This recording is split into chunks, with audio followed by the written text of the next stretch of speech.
एक कटोरी सब्जी 20 चपातियां। सब्जी लेने बाजार आई प्रीति ने जब महंगाई के चलते सब्जियों के दाम सुने तो चौंक कर सब्जी वाले से बोली, भैया सब्जी है या सोना? अरे तुम लोगों ने तो लूट मचा रखी है, सब्जी बेच रहे हो या अफीम? मैडम जी, हमें कौन सा शौक है इतनी महंगी सब्जी बेचने का, लेकिन जब पीछे से महंगी मिलेंगी तो हम भी वही दाम देंगे ना। हमें तो खुद कुछ नहीं बचता इस काम में, इससे अच्छा तो अफीम ही बेच लेते। बस बस बातें ना बनाओ, 2 सब्जी और सारी सब्जियां आज सिर्फ 250 ग्राम ही देना। प्रीति महंगाई के चलते बहुत ही थोड़ी सब्जी लेकर घर आती है और जैसे ही घर आकर फ्रिज में सब्जियां रखती है, वहां रात की दाल और सब्जी पड़ी देखकर उसका खून खौलता है। लो देख लो, इन लोगों के लिए सब्जियां बनाओ और ये ऐसे ना खाकर बर्बाद करते हैं। इस महंगाई में ये खराब सब्जी मेरे दिल को कितना दर्द दे रही है मुझे ही पता है। प्रीति बेचारी महंगाई का रोना रो रही थी। तभी उसकी सास माला वहां आकर उससे बोलती है, अरे बहू आ गई तू बाजार से? अच्छा एक काम करियो, आज आलू गोभी की सब्जी बना लियो रात में, बहुत मन है आज आलू गोभी खाने का। माँ जी गोभी पता है 100 रुपए की आधा किलो आ रही है, इतनी महंगी सब्जी खाने का मन कैसे कर जाता है आपका? ऐसा है, मेरे खाने पीने पर अपनी गंदी नजर न मार, पैसे मेरे बेटे विवेक के हैं, तेरे दहेज के नहीं। महीने के अंत में जब पैसे मांगती हूँ तो बड़ा मुंह बनाकर कहती हैं कि तेरे घर खर्च के पैसे कहाँ गए। शाम होने को थी, प्रीति रात के खाने की तैयारी कर रही होती है और गलती से उससे सब्जी में ज्यादा मिर्ची डल जाती है।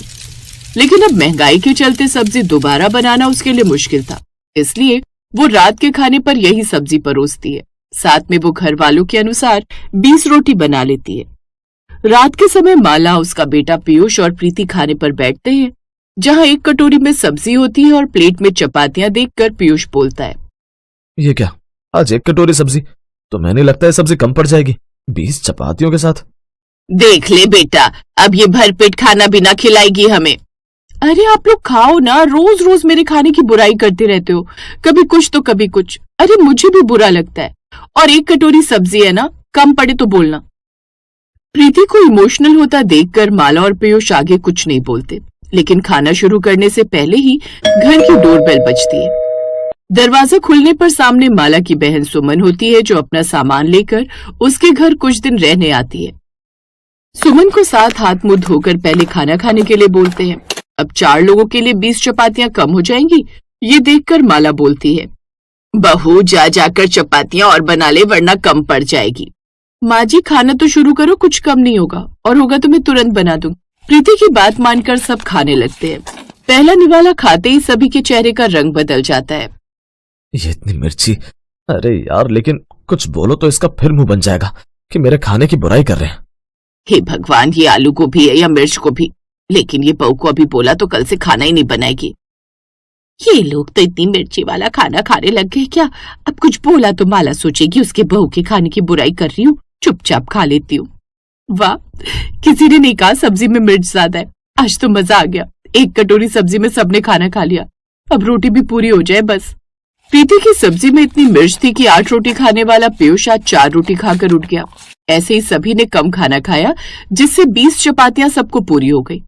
ये देखकर प्रीति सारा काम खत्म करके खुश होकर रात को सोते हुए बोलती है, आज तो एक कटोरी सब्जी ने ही रात का खाना पूरा कर दिया। अब ऐसे ही कुछ करना होगा ताकि इस महंगाई में बचत हो सके। अगली सुबह प्रीति घर का काम करके आराम से बैठी होती है कि तभी उसकी पड़ोसन कोमल उसके घर आती है। अरे प्रीति, जरा कोई सब्जी होगी बनी हुई घर में तो दे दे। वो क्या है ना, सुबह ही मैंने ताजी सब्जी बनाई थी, लेकिन सबको सुबह के नाश्ते के लिए और ऑफिस के लिए पैक कर दी। अब मेरे खाने के लिए बची नहीं, सोचा तुझसे ले लूं। अरे मैं तो फालतू सब्जी बनाती नहीं, एक कटोरी सब्जी और गिनती की रोटी बनाती हूँ जो उसी समय पूरी हो जाती है। अच्छा चल कोई नहीं, पहले इतनी सब्जी फेंकती थी और अब देखो एक कटोरी सब्जी बनाती हूँ, भला एक कटोरी में कैसे पूरा परिवार खाता होगा। कोमल तो मुंह बनाकर चली जाती है, लेकिन प्रीति ने अब ये आदत बना ली थी। बचत के चलते वो अब लगातार सब्जी में मिर्च डालने लगी, जिससे सभी लोग सब्जी कम खाते और 20 चपातियों में उनका खाना पूरा हो जाता। लेकिन डेली डेली इतनी मिर्ची के खाने से सुमन की तबीयत खराब होने लगी। वो हफ्ते बाद ही अपने घर से निकलने लगी। अरे जीजी, तुम इतनी जल्दी जा रही हो, तुमने कहा था 2 हफ्ते के लिए आई हो। अब तुझसे झूठ क्या बोलूं, अब तक इसलिए चुप थी कि कहीं तू बुरा ना मान जाए, लेकिन तेरी बहू की 1 कटोरी और 20 चपातियों वाला खाना मेरी सेहत खराब कर रहा है, इसलिए तू रह खुशी से अपने घर, मैं चली। सुमन की बात सुनकर माला को बुरा लगता है, लेकिन वो अपनी बहन को जाने देती है। उसी शाम जब प्रीति रसोई में खाना बनाने की तैयारी कर रही थी तो माला पानी पीने के लिए वहां आती है और वो प्रीति की बात सुन लेती है। अरे वाह प्रीति, तूने तो 200 रुपए की सब्जी से ही 1 हफ्ता निकाल लिया। कहाँ पहले 1000 रुपया लग जाता था। सही है, 1 कटोरी सब्जी से पूरा घर खाना खा लेता है और रोटी भी गिनती की बनती है। मासी जी के जाने के बाद अब रोटी भी 20 में से भी बच जाए करेगी। उसको मैं सुबह पराठे बनाकर दे दूंगी जिससे और बचत होगी। माला ये सुनकर दबे पांव वहां से अपने कमरे में चली आती है। अच्छा बहू, तो तू ये सब बचत के चलते कर रही है। मुझे लगा तेरे से गलती से रात के खाने में तेज मिर्च डल जाती है, लेकिन इसने तो हद कर दी। अब देखती हूँ कैसे तेरी 20 रोटी और 1 कटोरी सब्जी आज रात के खाने को पूरा करती है। रात होती है। प्रीति 1 कटोरी सब्जी और गिनती की 20 चपातियां बनाकर खाने की टेबल पर रखकर अपनी सास और पति को बुलाती है। दोनों के आते ही घर के दरवाजे की बेल बजती है, जहाँ पर प्रीति की पड़ोसन कोमल और आसपास के होती हैं। उनके घर में आते ही माला कहती है, अरे आओ आओ, तुम सब सोसाइटी के जागरण की बात करने ही आई होगी ना। हाँ काकी। खैर कोई नहीं, अभी हम खाना खा रहे थे, तुम सब भी आओ। नहीं नहीं काकी, आप खाओ। मैंने सुना है प्रीति गिनकर सब्जी रोटी बनाती है, क्या फायदा, आपको कम पड़ जाएगा। नहीं भाभी, ऐसे कैसे कम पड़ जाएगा, आप आओ खाना खाओ। अरे इतने सारे लोगों को कैसे पूरी होगी 1 कटोरी सब्जी और 20 चपाती। वैसे सब्जी में मिर्च है, क्या पता सब एक तो चपाती खाए। प्रीति डरते हुए सबको खाना डालती है। माला और पीयूष तो आज 2-2 रोटी ही खाते हैं, लेकिन बाकी सब पेट भरकर खाने में लगे होते हैं और नतीजा कुछ ही देर में रोटी और सब्जी खत्म।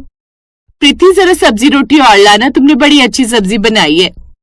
हाँ हाँ, बहुत तीखी, हम तो ऐसा ही खाना पसंद करते हैं। वो क्या है ना, मुझे नहीं पता था आप सब आएंगे, इसलिए मैंने अपने परिवार के अनुसार खाना बनाया था। मैं अभी बनाकर लाती हूँ। प्रीति रसोई में जाकर अब बहुत सारी सब्जी बनाती है। सब खाने में लगे होते हैं। आधे घंटे में उसकी 1 हफ्ते की बचत एक बराबर हो जाती है। सब खाना खाकर माला से बात करके अपने अपने घर जाती हैं। तो वहीं प्रीति रसोई में अपनी सब्जी का खाली थैला देखकर उदास हो जाती है। तभी वहां माला आती है। बहू, क्या हुआ, तेरी बचत पानी में गई? कैसी बचत माँ जी? वो तो मैं इतने सारे बर्तन देखकर परेशान हूँ। झूठ, तू अपनी सब्जी के थैले को देखकर परेशान है, क्योंकि तूने बचत के चलते हमें 1 हफ्ते से मिर्च वाला खाना खिलाया और अब तीखा खाने वाले लोगों में तेरी सब्जी कम पड़ गई। तो माँ जी क्या गलत किया मैंने? बचत होगी तो घर के काम ही आती ना। अब 1 कटोरी सब्जी और 20 चपाती में हमारा गुजारा हो रहा था ना। असल में बचत नहीं, नुकसान हुआ बहू। तेरा पति 1 हफ्ते से भरपेट खाना नहीं खा रहा। तेरी सास भी मिर्च के कारण खाना कम खा रही है और तू खुद भी कम खाना खा रही है। ये बचत नहीं होती बेटा।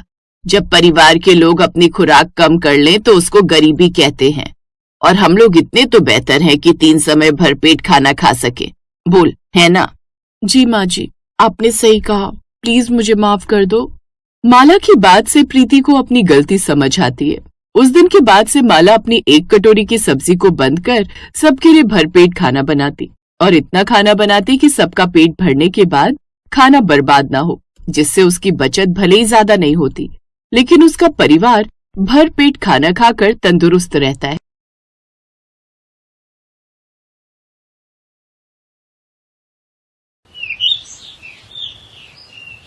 मोहन अपनी पत्नी और दोनों बच्चों के साथ दिल्ली में रहता था। उसकी पत्नी का नाम नैना था और उसके दोनों बच्चों का नाम जिया, जिसकी उम्र 7 साल थी, और कार्तिक, जो कि 8 साल का था।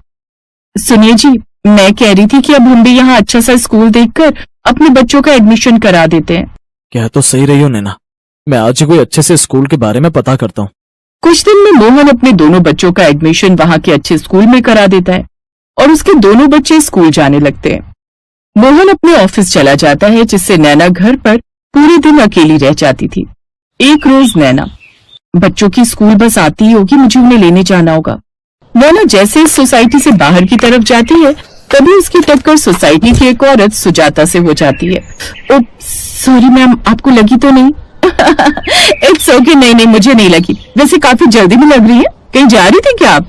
जी वो बच्चों की स्कूल बस आने वाली है ना, तो बस उन्हीं को लेने जा रही थी। ओह, मैं भी वहीं जा रही हूँ। वैसे कौन से स्कूल में जाते हैं आपके बच्चे? जी आदर्श पब्लिक स्कूल में जाते हैं। अरे वाह, उसी स्कूल में तो मेरे बच्चे भी जाते हैं। तो चलो बाहर तक साथ चलते हैं दोनों। ठीक है, इसी बहाने हमारी बातचीत भी हो जाएगी। फिर नैना और सुजाता आपस में बात करती हुई बाहर तक चली जाती है। आप अभी शिफ्ट हुए हैं क्या यहाँ पर? जी कुछ दिन पहले ही हम लोग यहाँ शिफ्ट हुए हैं। मेरे हस्बैंड का ट्रांसफर हो गया यहाँ। ओह, आप कौन से ब्लॉक में रहते हो? जी मैं बी ब्लॉक 15 नंबर फ्लैट में रहती हूँ।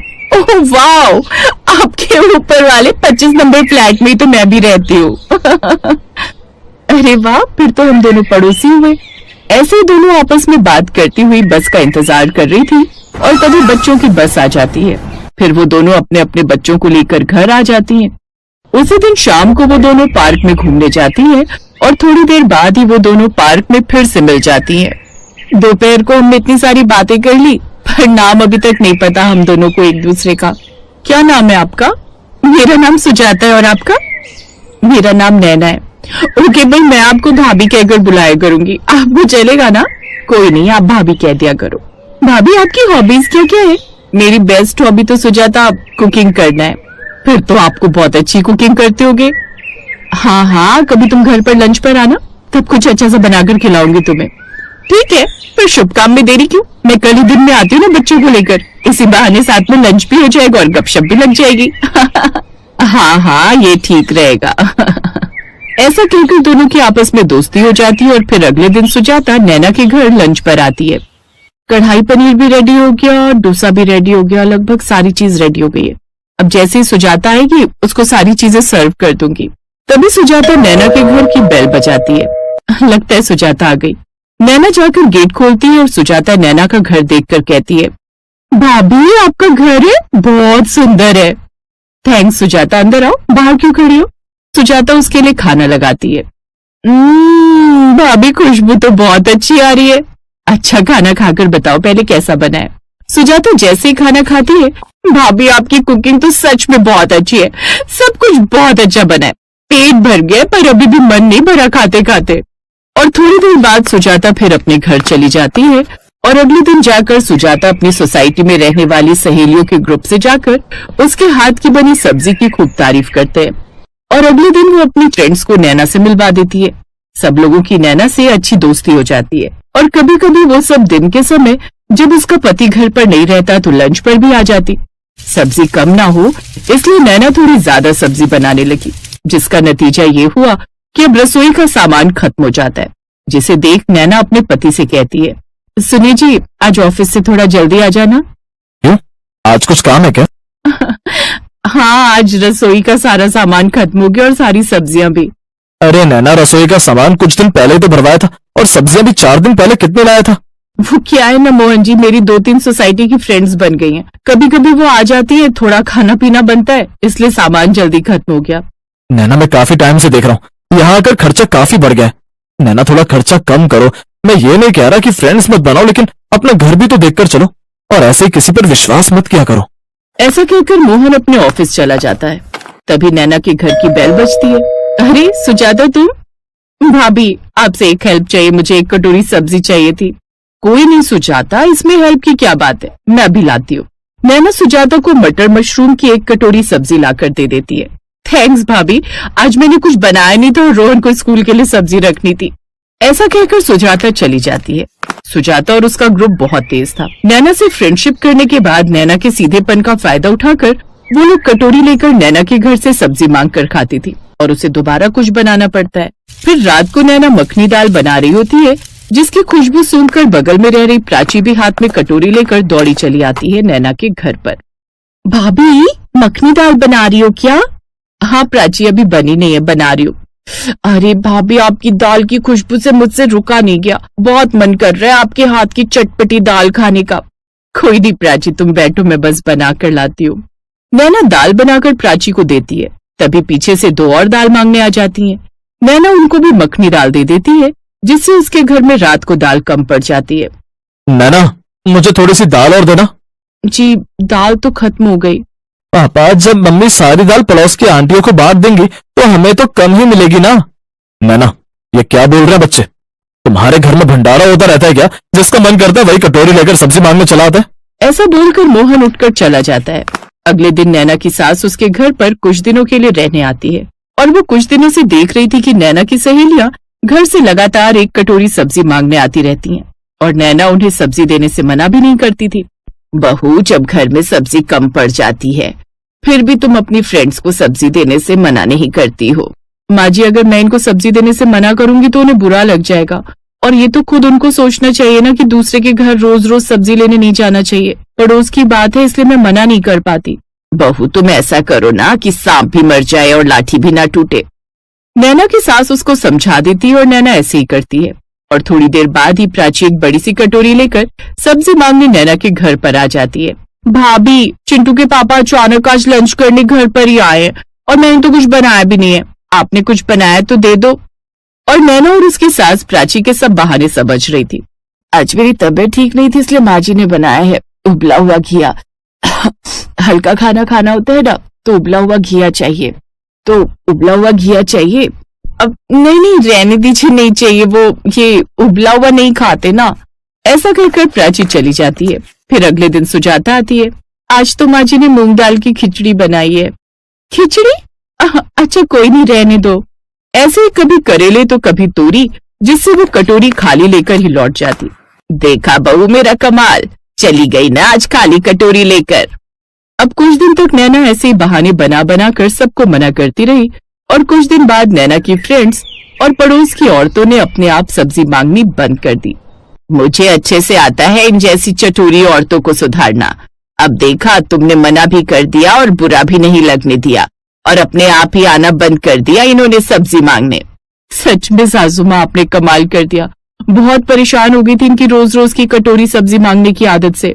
बहू, वैसे उनका मुंह देखने लायक होता था जब हाथ में खाली कटोरी लेकर जाती थी।